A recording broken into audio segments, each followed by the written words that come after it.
Hello, everyone, and welcome to today's webinar. My name is Anna, and I'm with the New Mexico Small Business Development Center. Today, we have Vic Berniclaw joining us, who is a SCORE certified mentor specializing in technology and business management. Today's presentation is part 2 of a 2-part series. If you missed part 1 and you'd like to view it, we have that available on demand, so I can chat that through to you. And if you wouldn't mind proceeding to the next slide, that would be great. This slide features some COVID-19 business resource links, which I won't go over in detail as we'll send you a copy of the presentation slides at the end of the webinar. And we also want to let you know that we'll be using the Q&A function to take questions, and we welcome attendee participation. So don't be shy, don't hesitate to ask us any questions, we love them. We'll answer questions during and at the end of the webinar. If you have any technical issues, I can address those within the chat feature. Thanks so much for joining us. And without further ado, I'll hand it over to you, Vic. Thank you so much. Good afternoon, everybody. And as indicated, what we're trying to do here in this next hour is to talk about the implementation of the Lean Business Canvas that we talked about last time. And if you remember, it helps you do the planning. So what we did is we worked through these 13 blocks, and in the event you missed out on that session, hopefully there'll be additional sessions, but make sure you can view this on YouTube as well. But we walk through from the upper left in terms of what is the problem of the customer, all the way through the various aspects, all the way through the cost and revenue features on the bottom, and the success, that is what you want out of the business on the next session over. Okay, this is all your planning. We've talked about that. Now the question is, what else do we need to start a successful business? We have to implement this plan, and there's a whole bunch of things involved. Let's talk about some of those. First of all, you're going to have a company name. We're going to talk about that. What kind of organizational type do you want? Whether this is a sole proprietor, an LLC, a limited liability company, or a subchapter S, or a category C or C Corp. We'll talk about those. We'll also talk about business administration. There's a lot of details in terms of actually running a business. All of these are around the periphery of the business, but they're necessary to really make that business work. But the heart of that business is what we touched on earlier in that Lean Business Canvas. That's the heart of it. But this is all the outer dressing of it that we need to talk about. Major part of that is the financial aspects. Everything from keeping your records to planning to knowing how much cash you have to have before you get started. We're going to be talking about all of those things. We'll be talking about taxes. Very involved thing. We won't obviously get it to the level of your CPA or accountant, but we're going to give you an overview of all of the tax aspects of it and some of the requirements. So all of these things will be covered in this session. Let's start out, first of all, with the company name. Your company name could be general or descriptive. So let me give you the pros and cons. If it's a general type of name, it could be something like, a Google or an Amazon or an Etsy. Well, if you didn't know what those companies were and somebody came up with a brand new company called Etsy or brand new company called Amazon, you might think, well, Amazon obviously is a river in South America, so maybe this is something with rivers or something in South America. Well, what they've done is they've picked out a name that is unusual, is different, but then they have to spend the money to invest in that to make sure that you know what it is that they do. They have no idea what, an Etsy or a Google is. But once you get involved with it, yeah, sure. But then so it's unique, but there's a pros and cons of that. The descriptive, on the other hand, you know exactly what they're doing, but it's limited. So let me tell you a story about that. With my wife and son, we started a couple of businesses. The first one we called Home Security Systems. Well, obviously, you know exactly what we did with that. We did security systems for homes. And that's where we started a zillion years ago. And so when people in the home says, this is wonderful, love it, now come down to our business and do it for our business. Well, we couldn't take a company called Home Security Systems and do a business. We had to start a second business, which we started as Industrial and Commercial Security Systems. Again, a descriptive word limits us to that particular area, but it's highly understandable right from the very start. So a lot of descriptive businesses, whether it's a Roto-Rooter or ABC dry cleaning, you know exactly what they do, but there is pros and cons. So when you select your name, examine which way you want to go. We talked about the advantages and disadvantages, and there are both.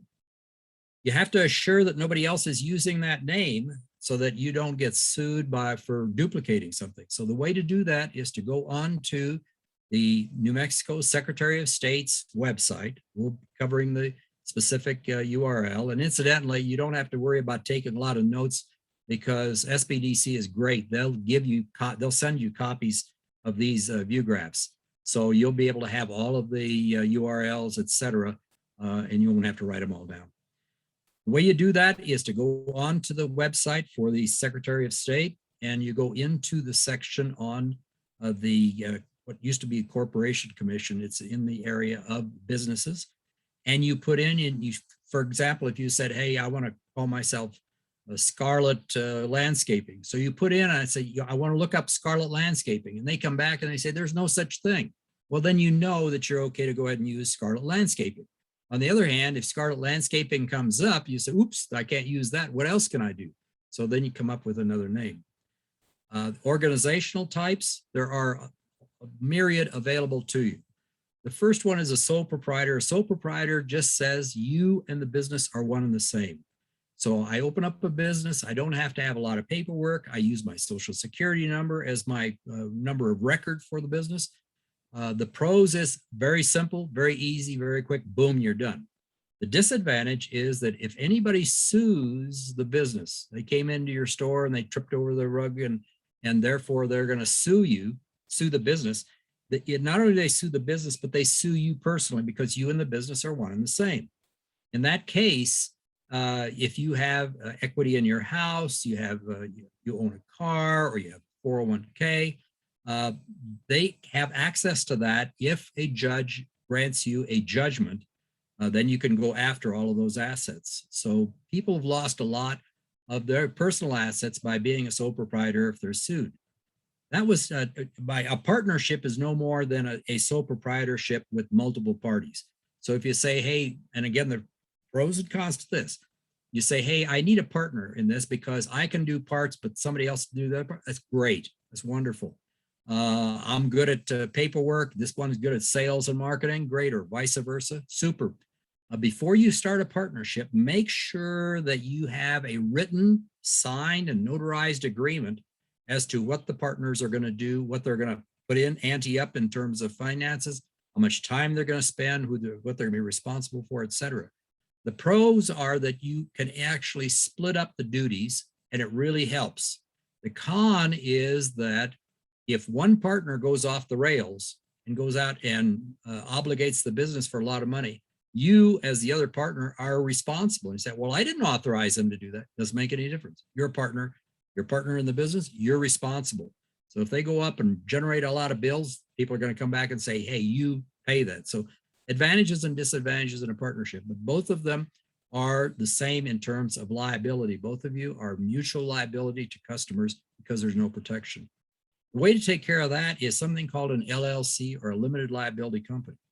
What you do there is you form an organization through the state, and we're going to be talking about that in detail, how to do that, so that if you run the company as a business, purely as a business, you don't commingle personal funds with it. We'll talk a little bit about that. Then you can say, you can sue the company, but you can't sue me because that's a separate entity and it's the company that was responsible. Now, if they say, no, you were personally responsible, that's a different entity involved and therefore they could sue you. But typically the courts have held that somebody who sues the company can only sue the LLC and not you personally. Subchapter S is the next level up. It's the structure of when the corporations are arranged. There was a chapter S, a subchapter under that allows you to sell stock. You can create stock for your particular arrangement. We recommend that on the LLC, you can do that all by yourself by going, and we'll talk about that in terms of what website, et cetera. Subchapter S is a little more complicated. You might think about getting a lawyer. I've talked to people, they've actually done Subchapter S on their own, but it's complicated enough. You might think about going to a lawyer for Subchapter S, but it does give you the capability of selling equity, that is stock in the company. Instead of borrowing money, you can sell portions of the company and get that money into the, but you have to remember, they then own some part of the business. C Corp is merely the really big guys. This is the General Motors and the General Electrics, et cetera. And they're all C Corp. They're very standalone. They issue stock and sell it on the stock market.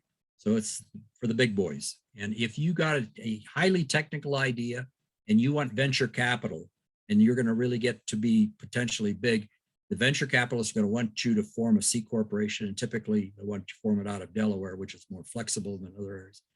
But you don't have to worry about a C corp unless you get to be of that size. How do you form an LLC in New Mexico? Well, you've come up with a formal name we've touched on. You have a registered agent. Now, a lot of people say, oh my goodness, I have to go pay somebody. Not really. You can be the registered agent for your own LLC, and most people do that. But if you start looking at the forms, you start worrying about, well, I got to go get somebody. The purpose of a registered agent is no more than having a physical address that people can send paperwork to, whether they're sending you, they're suing you, or whether the state's trying to get a hold of you for whatever. They have to have a physical address. So you can't use a box number. You can be your own registered agent, zero problem. Just have to have a physical address. You file what's called articles of organization. The way you do that is when you go onto the Secretary of State website to file for your LLC, you fill out a whole series of questions.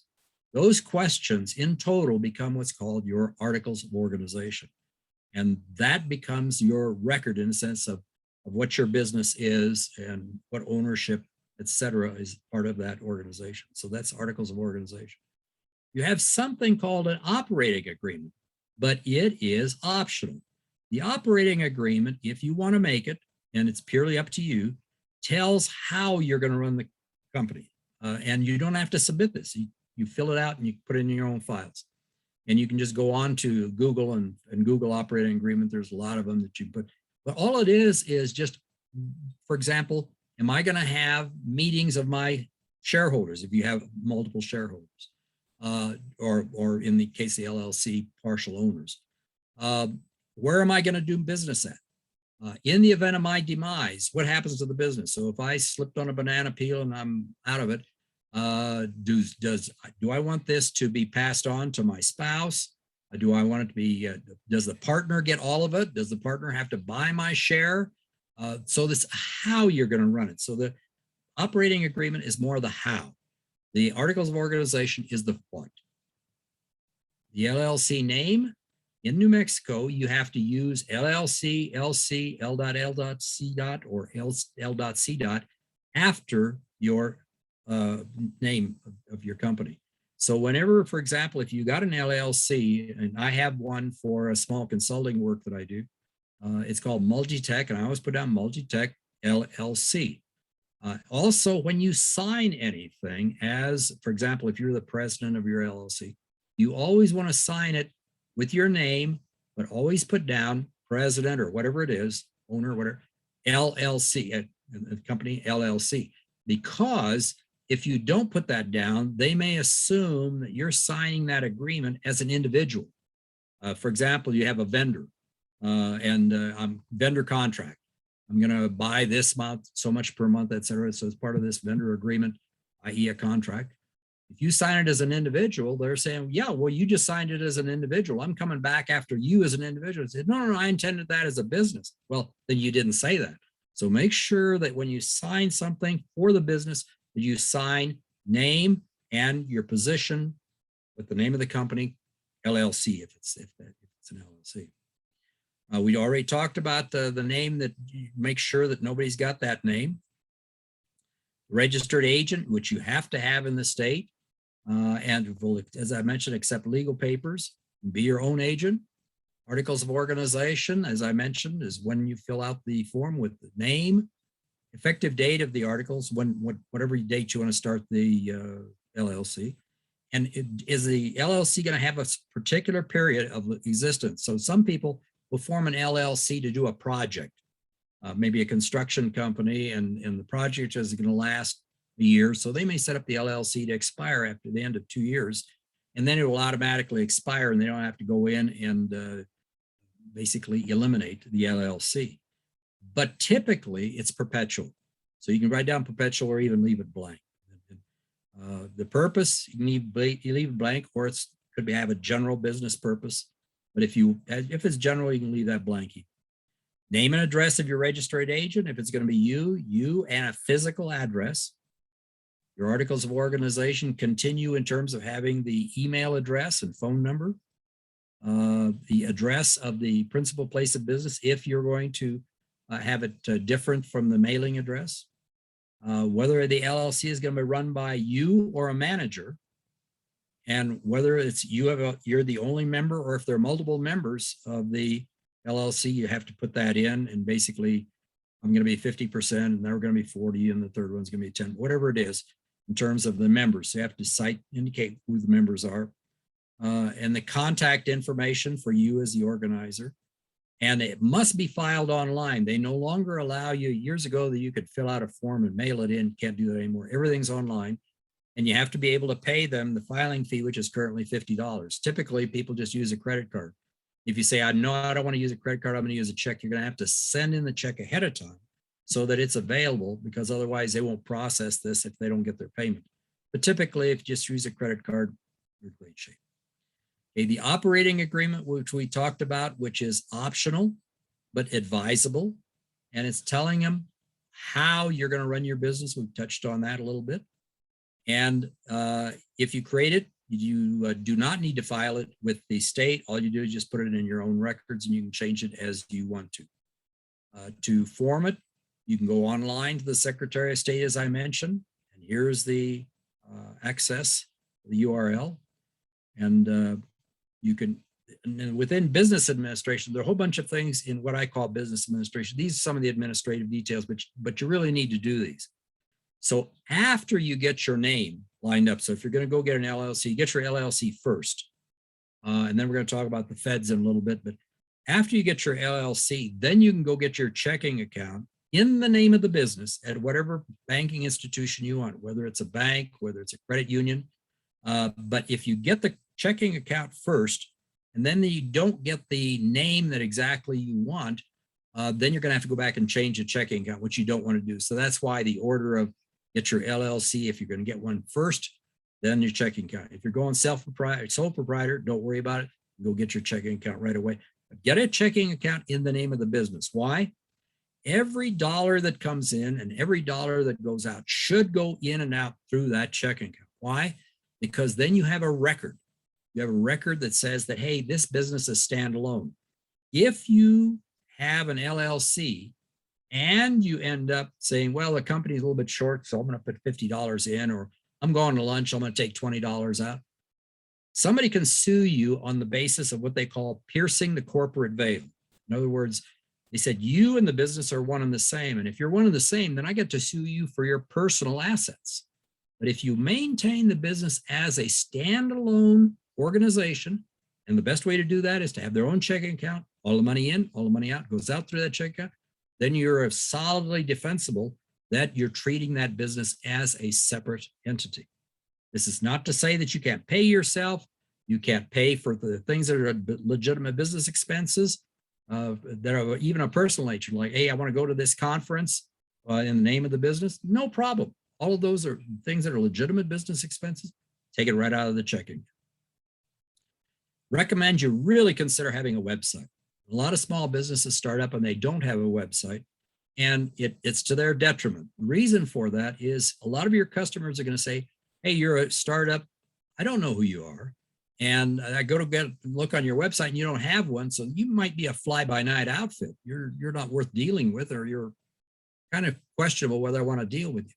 You can set up and even have just a one-page website, and you can use some free software to do that. Obviously, as you start developing additional pages through the website software, you're going to have to start paying for that. But make sure that you think about getting a website, and you can do it on your own if you want. Just Google free website creators, and they're basically a come on, because they know that once you get a one pager, you're probably going to say, okay, now I got to have additional pages, and then you're going to have to pay for those. So they're happy to give you that free page arrangement. Think about having a website because it adds credibility.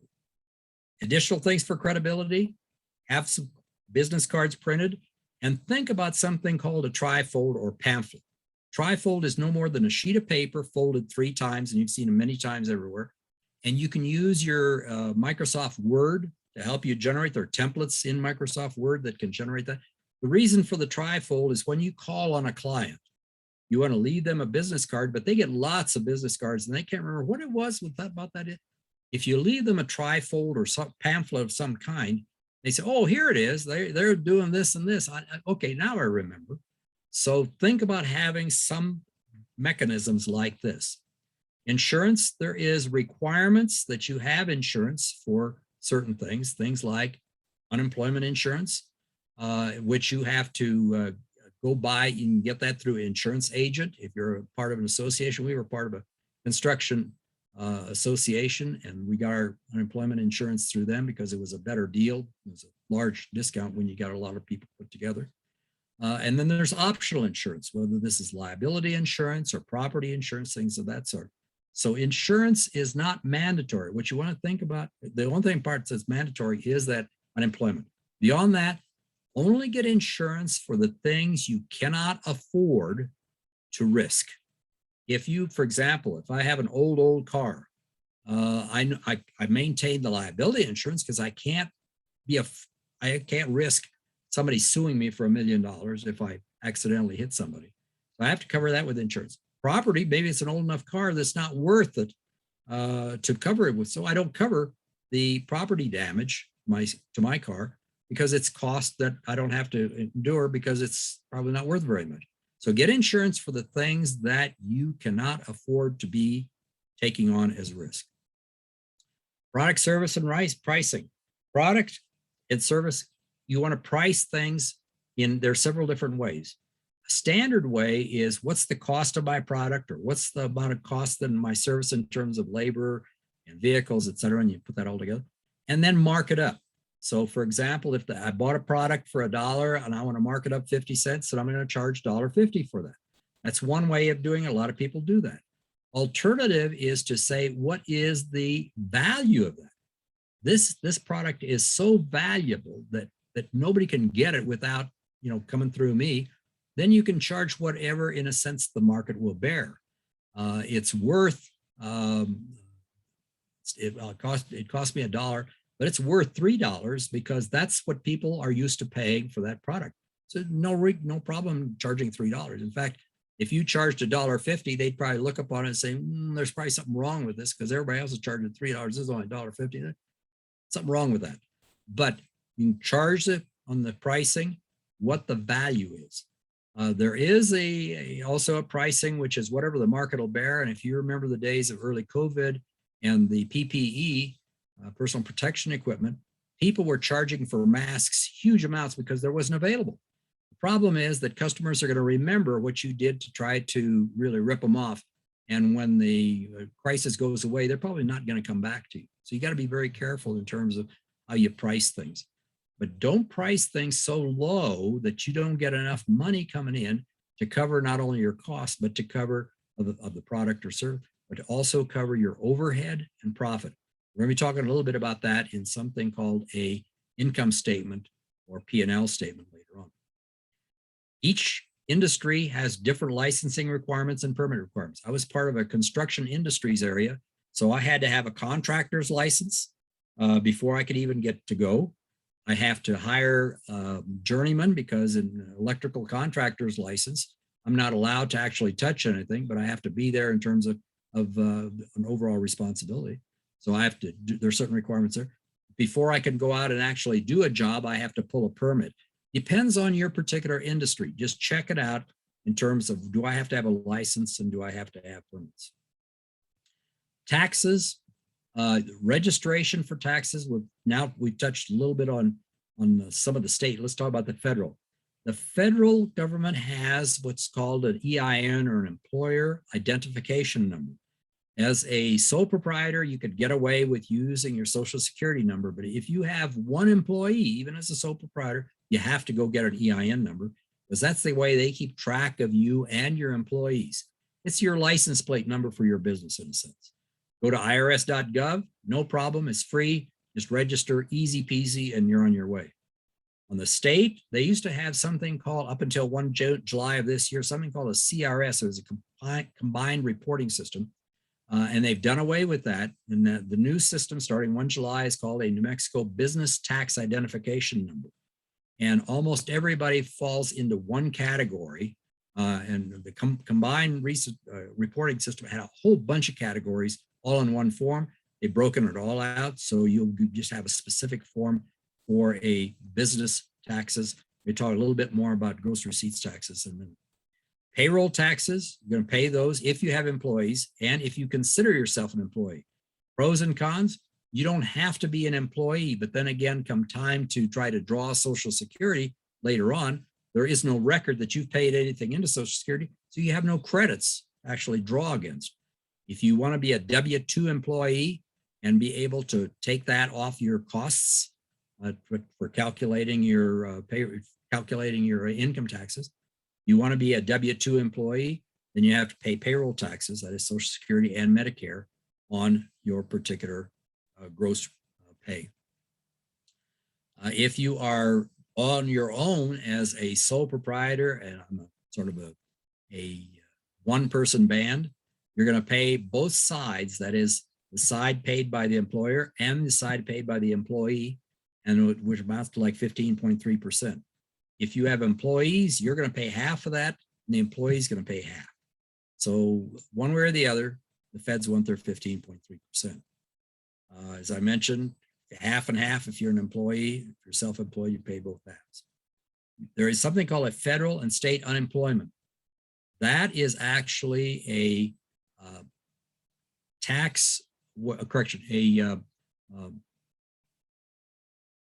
insurance. I apologize. It's an insurance that you have to get and pay for to the state and the federal government for unemployment. The reason for that is if you fired somebody and they're saying, hey, I want to draw unemployment, there's a fund that they draw, and that fund is maintained in your name as to the amount that you pay in. If you have not fired a lot of people, then there's money in that fund, so the amount you have to contribute goes down. So your amount of your money you put in is a smaller amount. To begin with, you're going to pay in the maximum until you get a record that says, okay, I got some money in your account. You haven't fired anybody, so now your amount you have to put in can go down. And the less you fire people that draw on that, then the less you're going to have to put in. The more turnover you have, the more people can draw on that fund, the more you're going to have to pay into it. The Fed portion is very small, but the state tax is large. Okay, payments on taxes, I think as most of you know, on federal income taxes, most of you probably end up just paying your federal income taxes at the end of the year. If you make a certain amount for which there is no taxes taken out, then you're going to have to use quarterly estimated taxes, work with your accountant on that. Same way with the state income taxes. If it's a small, if you have taxes taken out of wherever you work, no problem, you pay your state income taxes at the end of the year. If you have income coming in for which there's no state income taxes taken out, you may have to pay the state on a quarterly basis. And typically what they'll say is, if you owed me $400 at the end of the year and you didn't pay quarterly, I'm going to assess you a penalty and interest because I wanted that money quarterly. And it was a large enough sum that you should have been paying quarterly on that.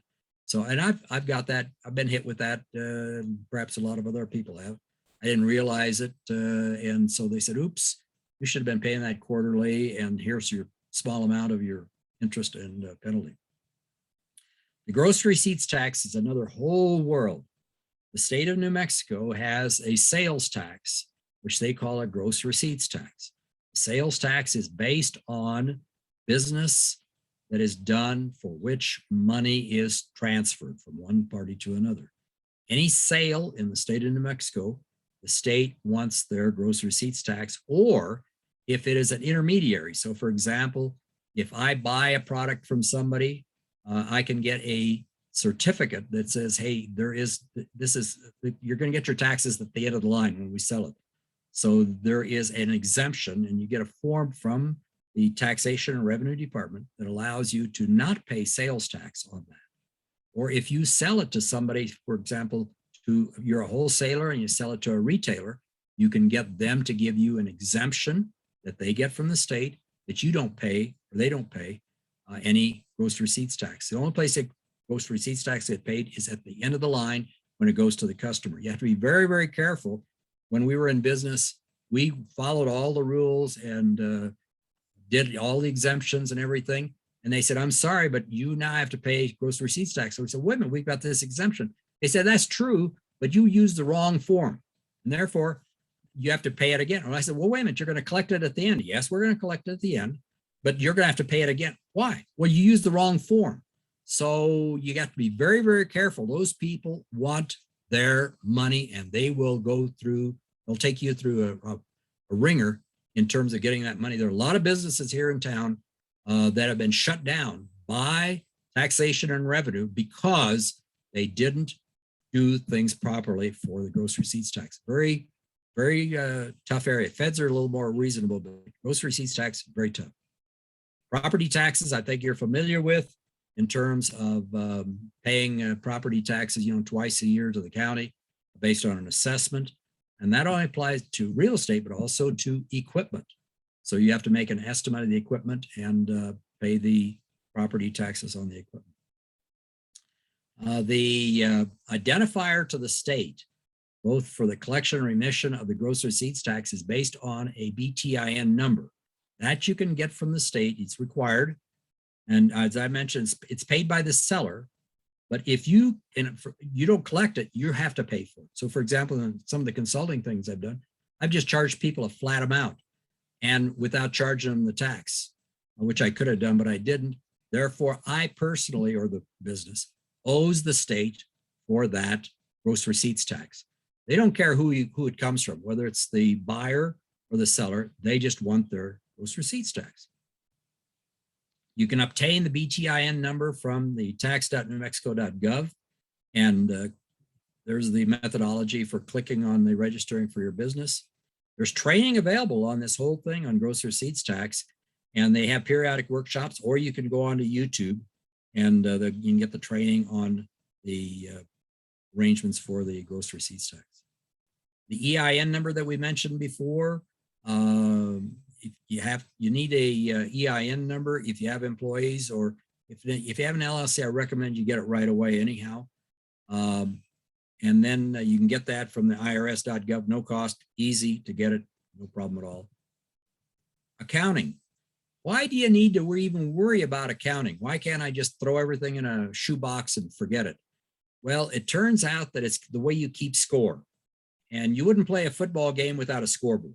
In other words, you wouldn't just run up and down the field and run across the goal line without keeping score. Well, the same way in your business, you got to keep score of what happens with your funds.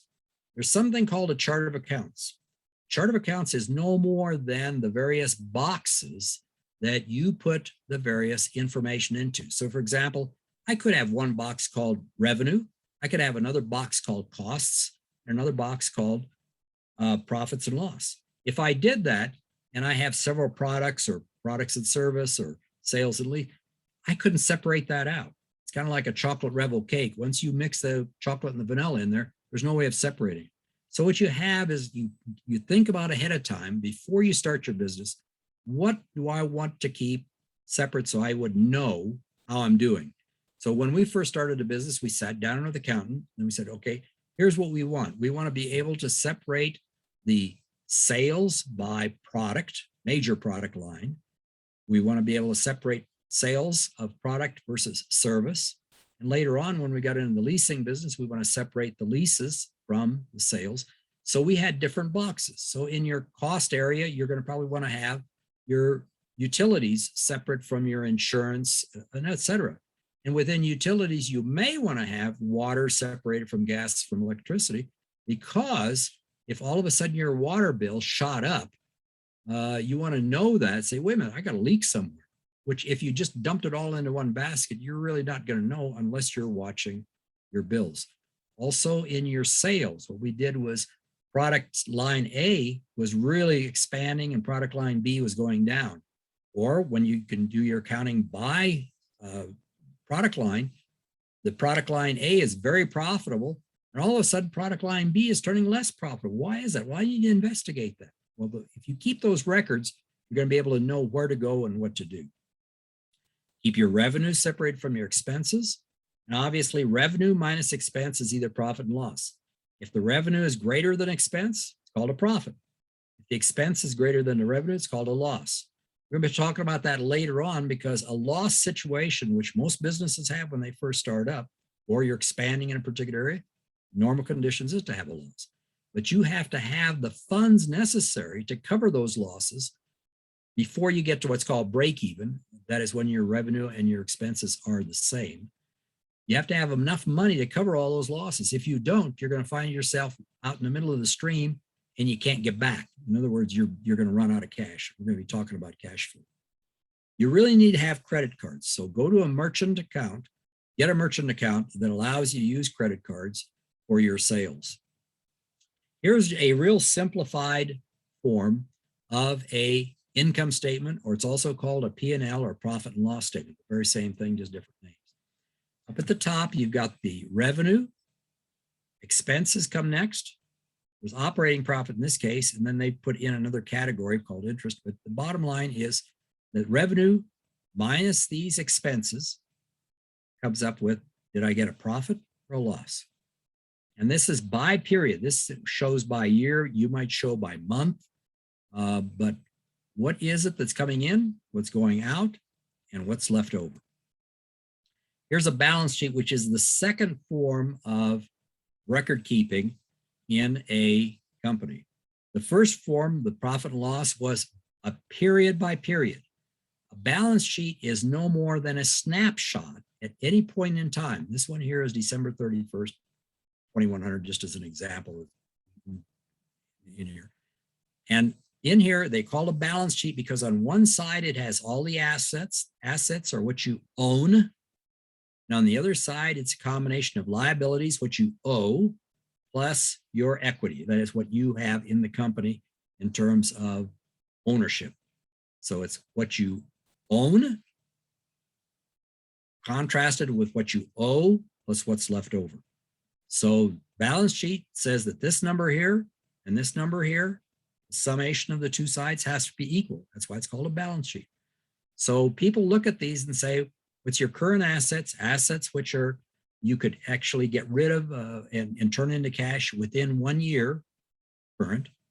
Long-term, things that take maybe more than a year, land and buildings, et cetera, to get rid of. These are long-term assets. Any other assets you have, some intangible things like intellectual property, or you have some value associated with a name that you've invested in.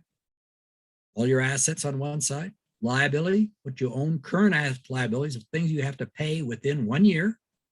Long-term, like a mortgage or something like that, over 1 year. And then what's left between this number. Oops, excuse me, I apologize.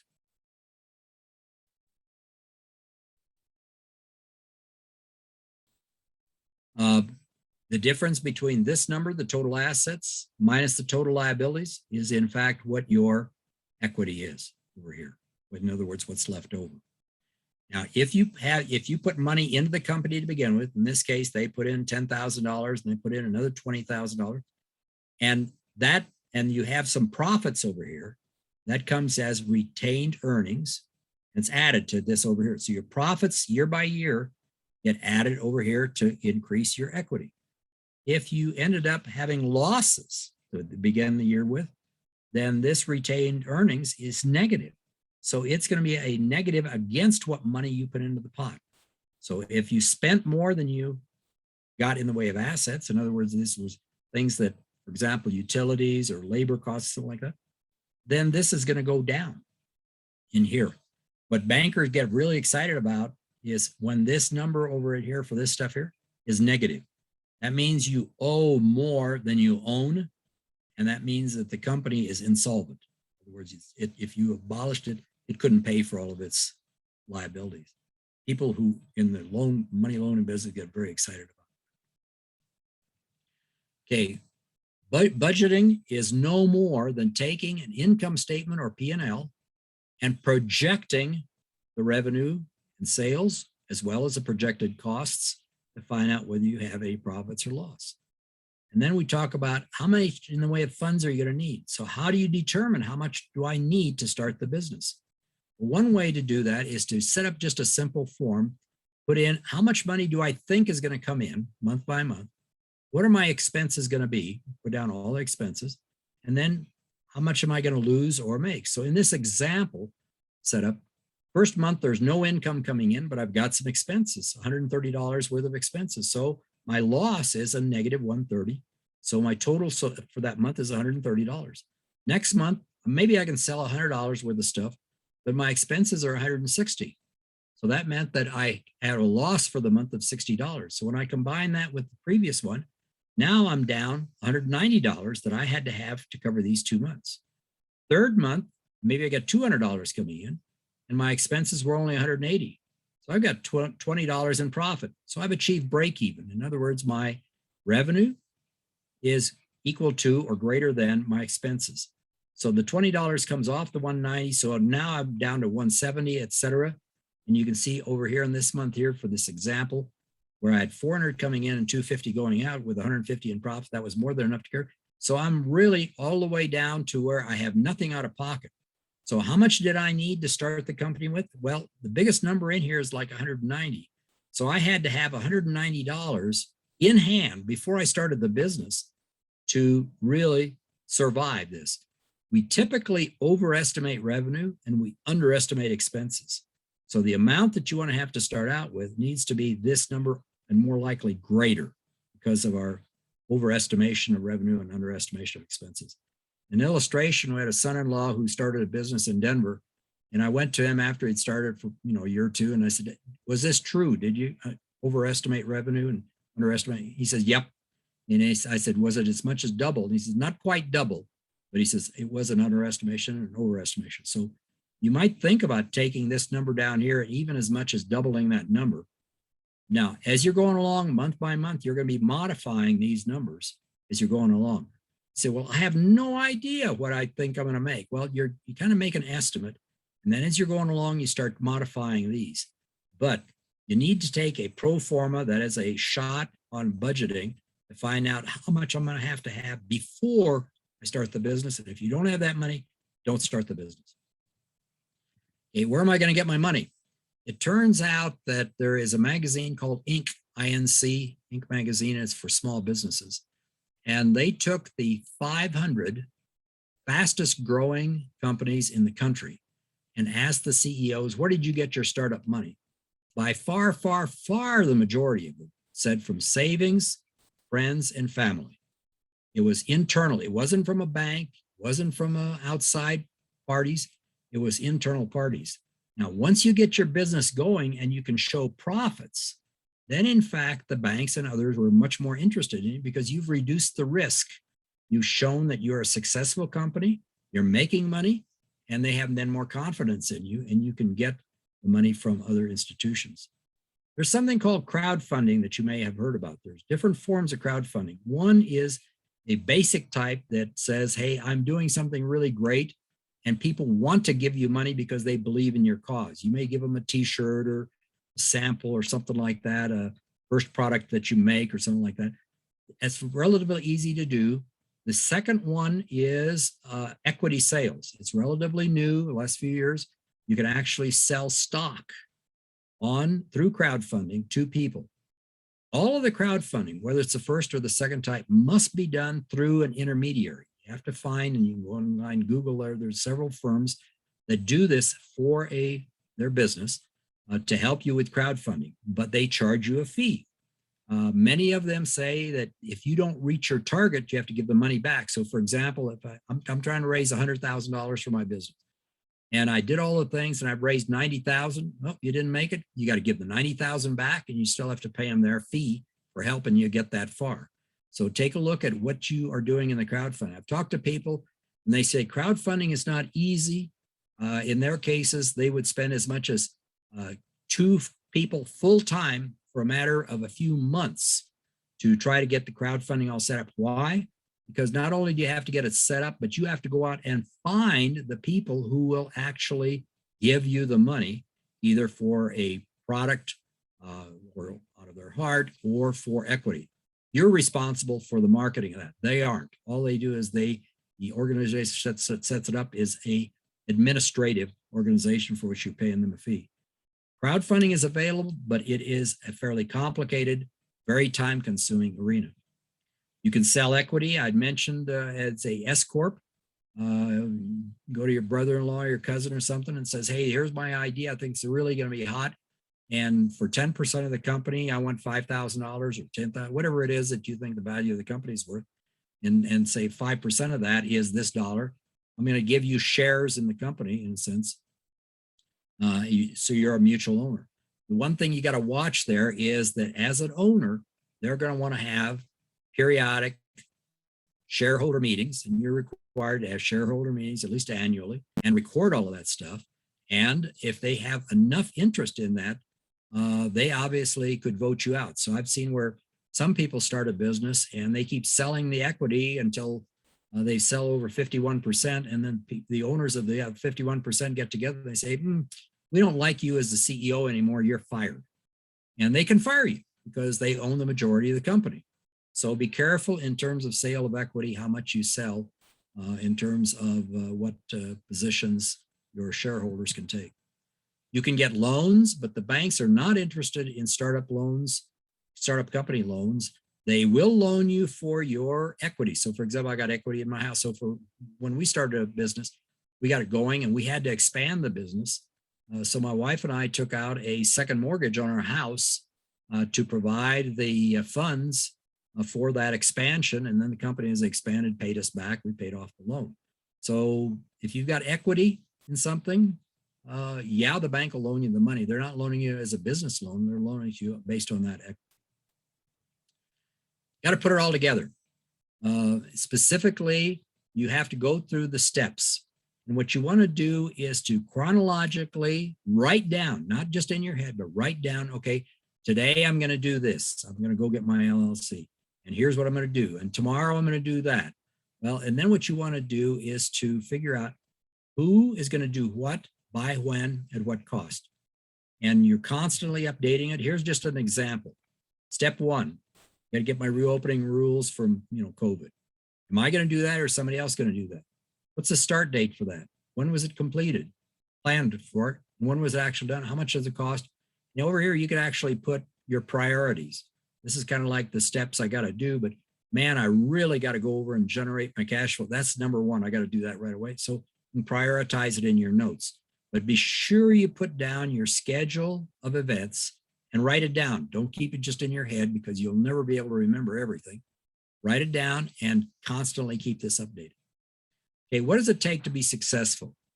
You got to understand your customer problems. If you remember when we did the business model canvas, the number one item, upper left-hand corner, what's the customer's problem? If you solve a customer's problem, they're going to stay with you. You provide those solutions, they're going to love you. And if you consistently do that at a reasonable price, you've got customers for life. Because it's trouble for those customers to go find somebody else to do that. And if you're doing it in a great style, they're going to stick with you and you've got a successful business. Remember, you have to deliver more value than what you get. In other words, they feel like, man, this service is worth the $20 a month or whatever it is I have to pay for it. Or this product here has been really saved me. I love it. So it's worth more than what you're providing more value and you're going to have those customers continuously. What you want is overjoyed customers. Why? Because there are a lot of ways of marketing.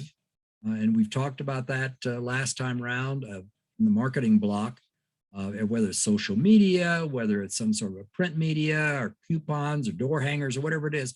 But the most favorable way is word of mouth. If you remember yourself, when you're looking for somebody as a service, you're looking for somebody that you know that might have used that service. Are you happy with that service? Quick story, our son who we turned the businesses over to several years ago, went into a client he told me recently and was talking to them. They were talking about, well, what do you do? How do you do this? And in walked a friend of theirs and who recognized our son, and the two of them start talking. So the potential customer and says, you know this guy? He said, absolutely. He does our security work and he does it fantastically. Well, there was no more investigation on the part of the new customer because they just said, you love it, we're going to love it too. So keep overjoyed customers because customers pass on to others what the successful and unsuccessful efforts that they've had with your company. Specific elements, if you have the passion and commitment to succeed, and if you remember that lower right-hand block on the business model canvas, what you want out of the business, if you have enough passion to get that factor that you're really striving for, you're going to hang in there. If you don't, the first bump that comes along, you say, this is too much trouble, and you're going to bail out. And 80 to 90% of businesses are out of business in 5 years, startup businesses. Will your customers pay for this? So if your customers are willing to pay, then you're going to have the cash. If they're not willing to pay, you don't have a sale. Without the sale, you don't have the cash. Without the cash, you don't have the business because you have to have the cash in order to survive. You've got goals and with action plans. It's nice to have goals. Okay, I want to have sales of $100,000 this year. It's great. How am I going to do that? Okay, in month 1, I'm going to do this. In month 2, I'm going to do. Got to have the action plans, and then you got to go back and say, how did the action plans work out, or do I need to change that? Consistent, persistent. All the time, you're in there.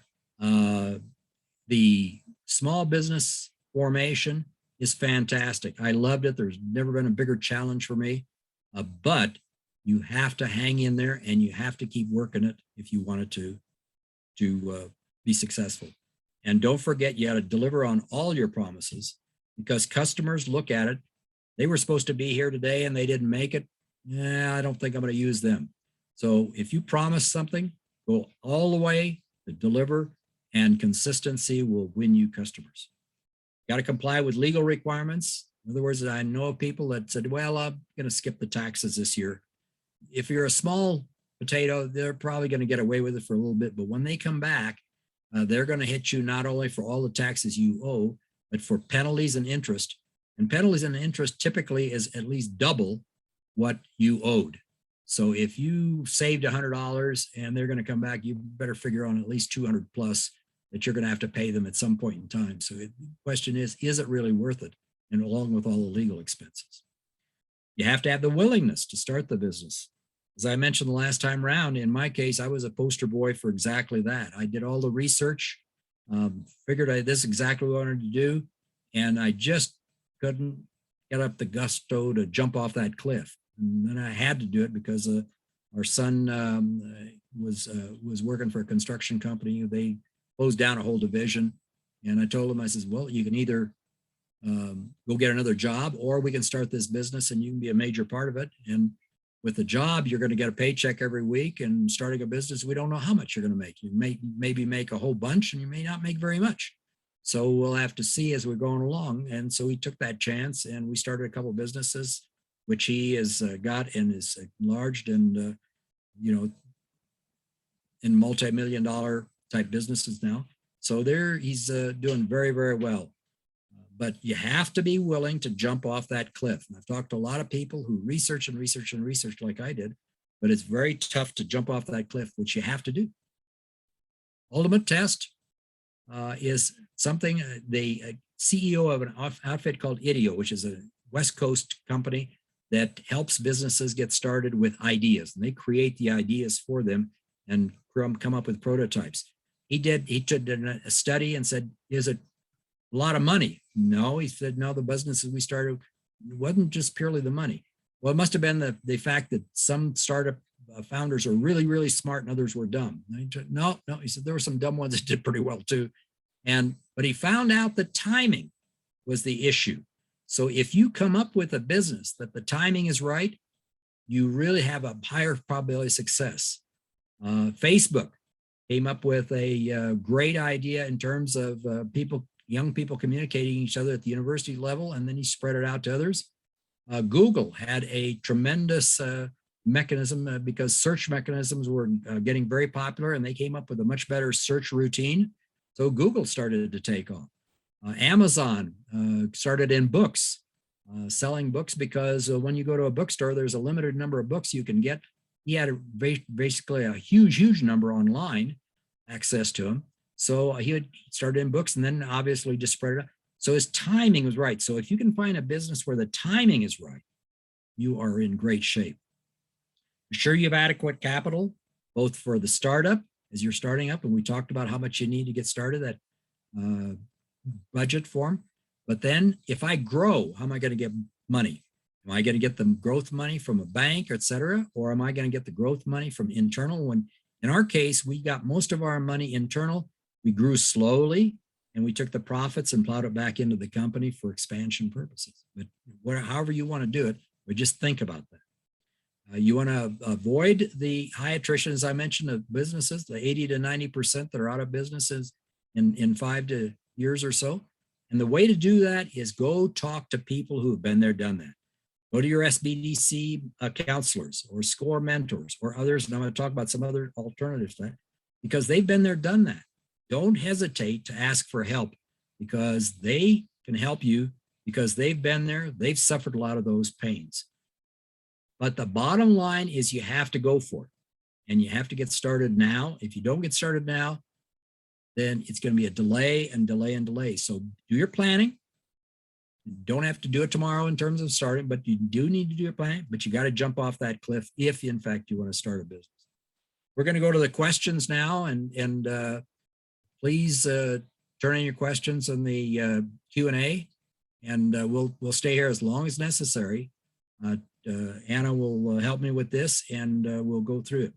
While you're generating your questions, I want to mention to you, the SBDC has fantastic counselors around the state. Make sure you use them. SCORE mentors are available. West, the Women's Business Center, we're now accepting requests from men as well as women, have locations around the state, do a tremendous job in that area. If you're a veteran, make sure you use the VBOC, the Veterans Business Outreach Center. Rich Koffel does a fantastic job. With that, I'm going to turn it back over to Anna and see if she has any comments, questions, or close out, and then see if there's any questions from you. Excellent. Thanks so much, Vic. We do have a question in the Q&A, and that's, can you talk about insurance for employees? Yes. The insurance that we, first of all, got right away, it was liability insurance. In other words, we're afraid that, and we've had them, somebody went out to a house to put in a security system and put their foot through the ceiling. So we had to use the insurance to make sure that we fixed everything back up to the level that the customer is happy and satisfied. Or if we were involved in, an accident, we had to have the liability insurance for the vehicle. So you want to make sure number one is liability. If you want to have insurance for products or for in that insurance, it's what we call an errors and omission, E&O. But there are different forms to get with your insurance agent. Again, only get the insurance that you cannot afford to cover yourself. If it's a small item, don't get insurance because you've got to cover their costs, including all their overheads, plus their potential for having to pay off your liabilities. But liability insurance is the biggie in that particular area. E&O, errors and omission, in our case, we had right from the first day and continue to have that all along. Does that answer the question? Or if it doesn't, please come back and I'll go another direction for you. All right. Yeah. If you have any more questions, just go ahead and put them in the Q&A. We'll give it just a moment, just in case. Okay. And in the meantime, just want to encourage you to visit www.nmsbdc.org. We offer no cost counseling and have a series of webinars on demand. And I also chatted through our YouTube link to our YouTube channel where you can watch some webinars that have been pre-recorded. So be sure to reach out to us if you have any questions. And Vic, it looks like we are good on questions. So with that being said, do you have any last comments? Anything else? Well, the last comment is that I found the starting a business and expanding the business over time just extremely challenging and just a tremendous satisfaction, because when you can provide jobs that people then use that money for taking care of their families, et cetera, You have customers that are really happy and come back to you and say, man, this was fantastic what you did. I mean, the joy of that is just really, really heartwarming, and I love it.